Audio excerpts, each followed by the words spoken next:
Hey gang, it's your old buddy Platt, and today I'm going to show you how to make sake. So let's go.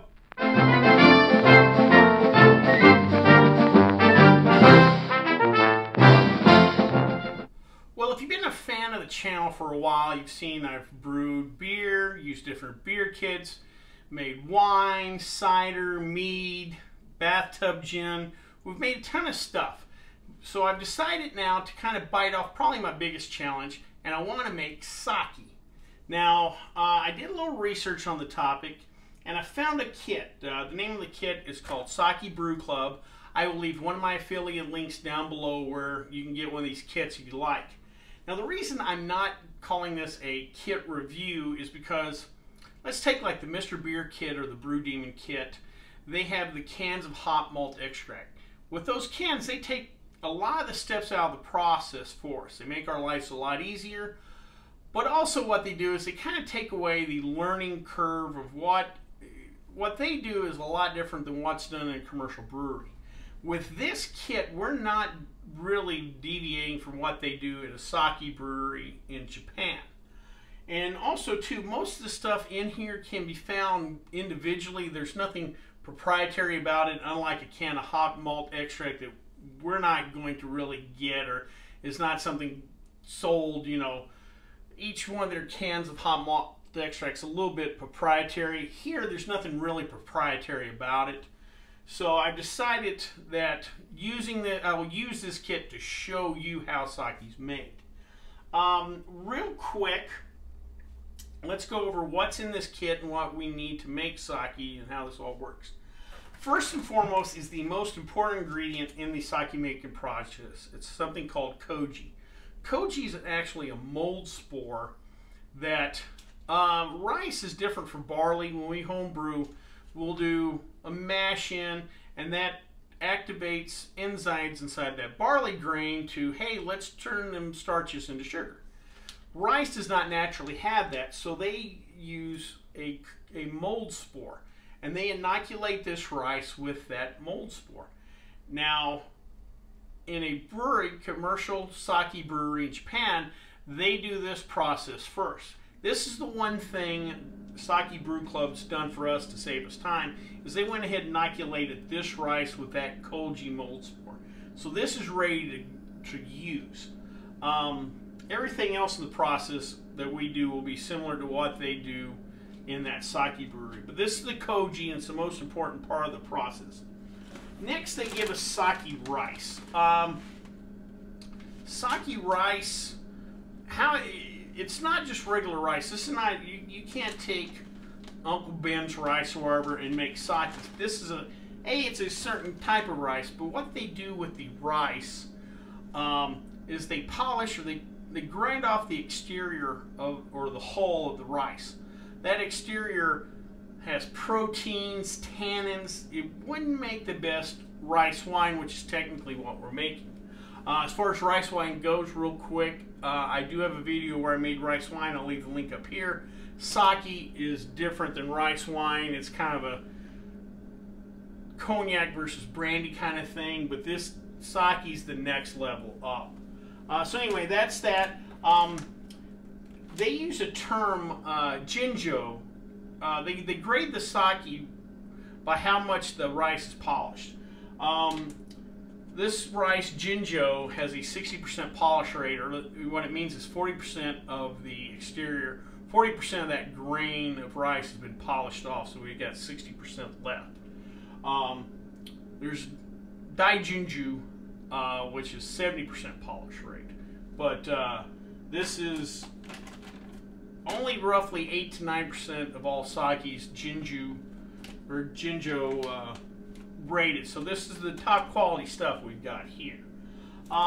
Next, we have a special sake yeast. Some people say you could get away with wine yeast. We're not going to. We got the real stuff, and this you could find some in your homebrew shop or online fairly easy.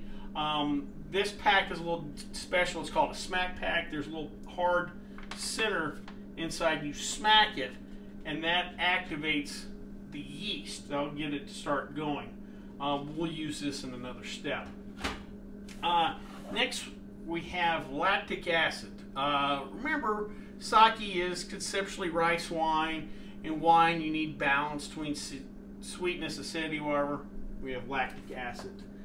Next, they give us a little bit of yeast nutrient. If you're a home brewer, you may not already have this, but the yeast has a lot to work with in this sake, so you definitely need yeast nutrient. And then they give us a little Epsom salt. This is a water treatment thing for an early process, part of the process. Epsom salt, maybe some you already have around the house, so you don't necessarily need that. Next, want to go over some of the pieces of equipment you will need for this. First, with the rice, you need some kind of rice steamer, either one of the little rice steamer machines, the little bamboo steamer that sits on top of maybe a pot or whatever, or if you have a double boiler, you may lay some cheesecloth. We're not going to boil the rice in water. You don't want the rice contacting water, you want it to be steamed. So you need some kind of rice steamer. Next, you'll need some cheesecloth. There's certain parts of the process where we just need cheesecloth to filter out the rice, what have you, use for steaming. Next, you need a 1 quart jar. We will use this early in the process, just a regular 1 quart jar with a lid. You want a decently sized mouth because you're going to be moving rice in and out, makes your life easier. Next, you need either 2 1-gallon food grade containers like this, or 1 2-gallon one, depending on how you want to do the batch size. I've got a 2.5-gallon Mr. Beer fermenter with a wide lid. That's what I'll probably end up using, but 2 of these will do for you. After we're done with the main fermentation and we move the rice off, we're going to end up with about 1 gallon of liquid, which you'll need a 1-gallon fermenter. This Carboy is fine. You'll want an airlock for that. You'll need sanitizer. We're going to have to clean and sanitize everything. You'll need a straining bag. If you're a home brewer, those brew in the bag nylon bags will be perfect for this. Something with fine enough that you can strain out. Again, if you want to strain your sake, you want one of the strainer bags. This is something about an 8-inch wide funnel.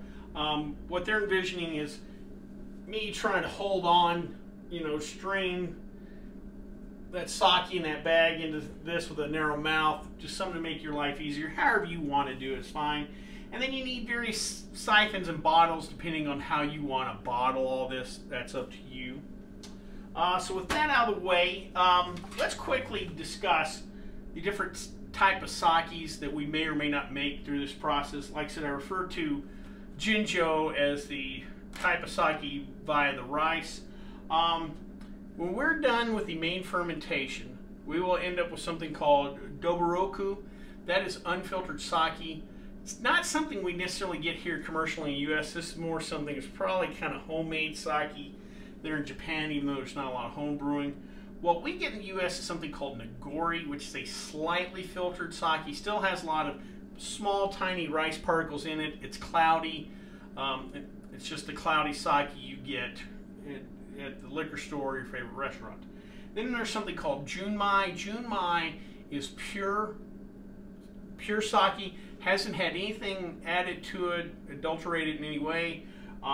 There's Hanjoso, which has distilled spirit added to it. That's not what we're going to make here, but that is an option. They do make that in Japan.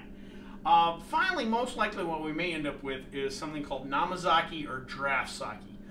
Here in the U.S., if you buy a bottled beer or a canned beer, most likely that beer has been pasteurized, and that allows for a longer shelf life.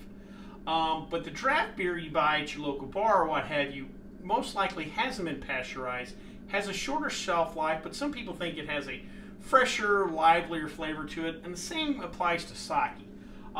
We may end up splitting up the batch, maybe doing some pasteurization and some unpasteurized, but that unpasteurized sake is referred to as Namasake. So with that, we've discussed what we need ingredient-wise, what we need equipment-wise. Let's kind of go over what's going to happen over the next few weeks. This is actually going to be a 5-part series. This first part is the introduction. Video 2 is something they refer to as Shubo. Basically, it's a yeast starter. If we were brewing a beer, a lot of the beer kits I brewed, I just sprinkle the dry yeast. They send me it straight into the beer. Some people, and some of you have asked in videos, hey, why don't you rehydrate the yeast or do a yeast starter? You might take that yeast and just put in some warm water. Just rehydrate it, let it get a head start before you put it in the beer. Some people like to do a full-blown yeast starter where they take some malt extract, some warm water, then add the yeast, maybe let it sit 30 minutes to an hour or so, let that yeast reactivate, and then add it. Well, with sake, it's a way more complicated process. Actually, the yeast or the yeast mash or the yeast starter buildup is a 1-week process. And so the next video 2, will be just building up that yeast starter. The third video will be the main mash buildup. Again, where homebrewing is a little different is we do 1 mash in, we do 1 boil, that's it. There's only 1 batch per se. Sake's a little different. They continuously add more rice, the next layer of the batch. It's a 3 to 4 day process just to build up the mash, once we've taken a week to build up the yeast. So that'll be the third video in the series. Fourth video in the series is the main fermentation. Again, another place where sake's different is when we brew a beer and throw it in the fermenter, we're done with it for the most part. Sometimes you may dry hop a beer water, but we don't stir it up, we don't shake it, we don't do anything. Sake's different. Every day we're in there stirring, cultivating, checking it out. So it's a more active process. Main fermentation is roughly 2 weeks, so that'll be the fourth part of the video.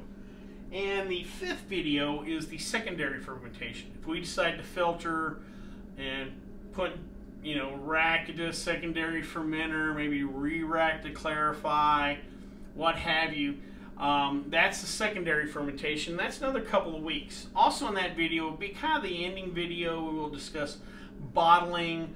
We may or may not discuss pasteurization. I may move pasteurization into video 4 instead of video 5. Like I said, we may, after the first after the main fermentation, maybe pull some of that off and pasteurize it, but won't filter it, so we'll have some unfiltered pasteurized sake to try.